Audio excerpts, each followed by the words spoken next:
नमस्ते दोस्तों, मेरे चैनल पे आप सभी का स्वागत है। आज मैं आपको एक अनोखे रिश्ते की कहानी सुनाने जा रही हूँ। अगर आपको पसंद हो तो लाइक करें और शेयर करें, और अगर आप मेरे चैनल पे नए हैं तो मेरे चैनल को सब्सक्राइब करें। आइए अब कहानी को शुरू करते हैं। ये कहानी राजस्थान की है। एक नंदिनी नाम की लड़की की शादी कुंवर वीर प्रताप से हो जाती है। वो अब ससुराल आती है। शादी के बाद सब कुछ अच्छा चल रहा था। नंदिनी एक गरीब घर से थी और उसे घर गृहस्थी संभालना बहुत अच्छी तरह से आता था। उसके ससुराल में उसकी सास कल्याणी देवी और उसका छोटा देवर देव रहा करता था। देव 8 साल का था जब नंदिनी शादी करके आई थी। देव को अपनी भाभी से बहुत लगाव था। देव अपनी भाभी को भाभी नहीं नंदिनी कह के बुलाया करता था। ऐसे ही एक दिन सुबह देव अपनी भाभी को आवाज़ देता है, अरे नंदिनी, कहाँ मर गई तुम? मैंने तुम्हें कब से नहीं देखा है। आज खाऊंगा तो मैं तुम्हारे हाथ से ही। तभी वहाँ नंदिनी आती है और कहती है, अरे बाबा, आ रही हूँ।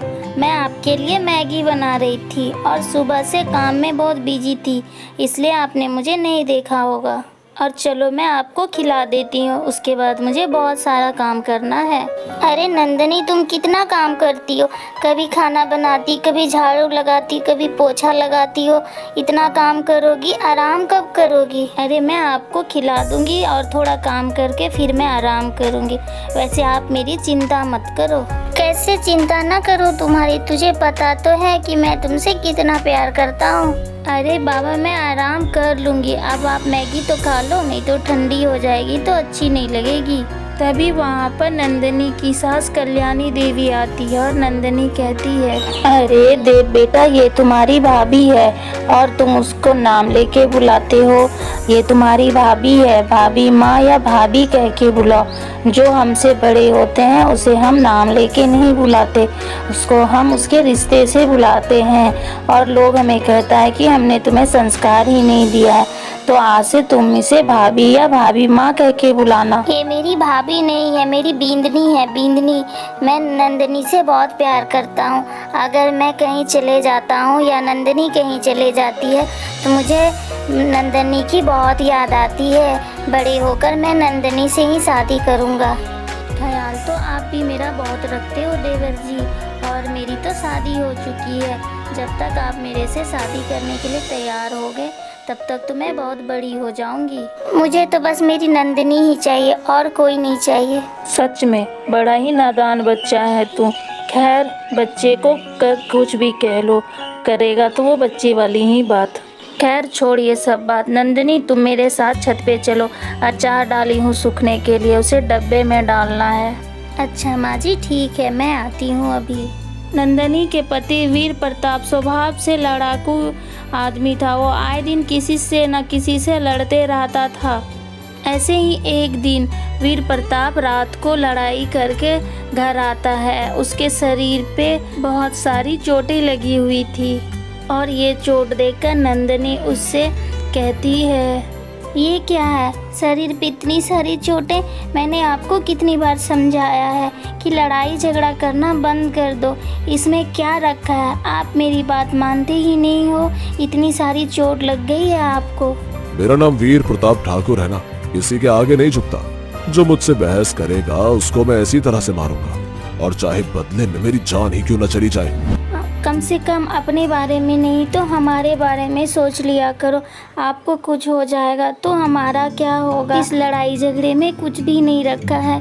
जिंदगी बहुत कीमती है, क्योंकि आपको कुछ होगा तो हम लोग का क्या होगा, क्योंकि आप तो हमारे घर के बड़े हो। देख, तुझे मुझे ज्यादा समझाने की जरूरत नहीं है। फिलहाल मेरा दिमाग बहुत खराब है, मुझे सोने दे। ऐसे ही कुछ दिन बीत जाता है। नंदिनी के मन में वीर प्रताप के लिए डर समा जाता है। वीर प्रताप ज्यादातर घर से बाहर ही रहा करता है। जब वीर प्रताप घर आता था तो तब नंदिनी को सुकून मिलता था। ऐसे ही एक रात वीर प्रताप घर नहीं लौटा। ये देखकर नंदिनी को बहुत घबराहट होती है और वो इस बारे में अपनी सास कल्याणी देवी को बताती है। माँ जी, वो अभी तक घर नहीं लौटे। रात को 3 बज गए। नॉर्मली तो वो हर रोज इतने रात तक घर आ जाते थे। मुझे बहुत घबराहट हो रही है। बहू तुम चिंता मत कर, आ जाएगा वो। दोनों सास बहू एक दूसरे को दिलासा देती है। ऐसे ही 1-2 दिन बीत जाता है, फिर भी वीर प्रताप का कोई पता नहीं रहता है। फिर नंदिनी जाकर पुलिस में वीर प्रताप को गुमशुदा का रिपोर्ट लिखवाती है। पुलिस अपना छानबीन शुरू कर देता है और कुछ दिन के बाद पता चलता है कि प्रताप का मर्डर हो गया है। ये सुनकर दोनों सास बहू के सर पर दुखों का पहाड़ टूट जाता है। ऐसे ही 6 महीने बीत जाते हैं। अब नंदिनी के माँ पापा उसकी दूसरी शादी कराने के लिए उसकी सास से बात करती है। बहन जी, आपको तो पता ही है कि हमारी नंदिनी अभी 25 से 26 साल की है और इस उम्र में वो विधवा हो गई है और अभी तो उसके पास पूरी जिंदगी पड़ी है।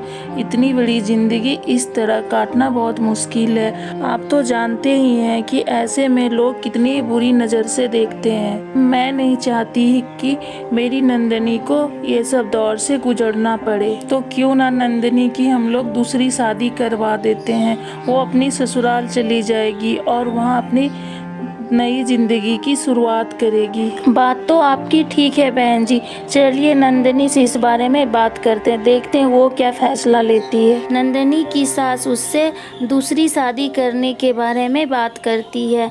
नंदिनी भी कहीं ना कहीं दूसरी शादी करने के लिए तैयार हो जाती है। फिर नंदिनी के लिए लड़के की तलाश शुरू कर देते हैं। जहाँ ये सब बात देव को पता चलता है तो वो बहुत दुखी होता है और गुमसुम रहने लगता है। उसकी ये हालत देखकर नंदिनी उससे कहती है, क्या हो गया देव, तुम बहुत ज़्यादा उदास लग रहे हो, क्या हुआ है? अब तुम भी मुझे छोड़कर चली जाओगी। तुम्हें तो पता है ना नंदिनी कि मुझे तुम्हारे बिना कुछ भी अच्छा नहीं लगता है। तुम ना रहो तो मुझे खाना भी नहीं अच्छा लगता है, नींद भी नहीं लगता। मैं नहीं रह पाऊंगा नंदिनी तुम्हारे बिना। रह तो मैं भी नहीं पाऊंगी तुम्हारे बिना, लेकिन क्या करूं, ये समाज एक विधवा औरत को जीने नहीं देगी, इसीलिए मुझे दूसरी शादी करनी होगी। तो मुझसे कर लो ना शादी। जब मैं बड़ा हो जाऊंगा तब मैं पैसे कमाने लगूंगा, तब मैं तुम्हारा ख्याल रखूंगा, तब तक तुम मेरा ख्याल रखो। अच्छा ठीक है बाबा, मैं कर लूंगी तुमसे शादी।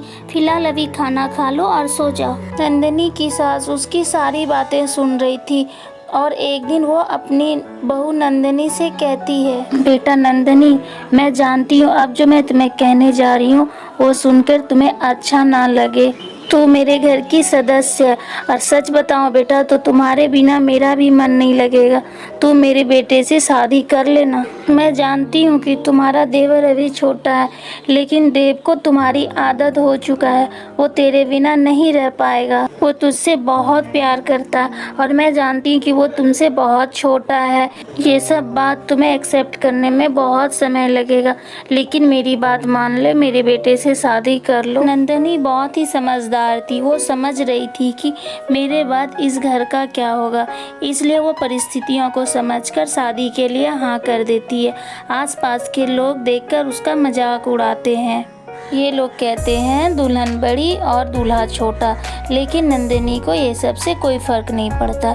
वो अपने गृहस्थी में सब कुछ भूलकर अपने गृहस्थी में आगे बढ़ जाती है। नंदिनी अपने परिवार के साथ हंसी खुशी अपनी ज़िंदगी को चलाती है।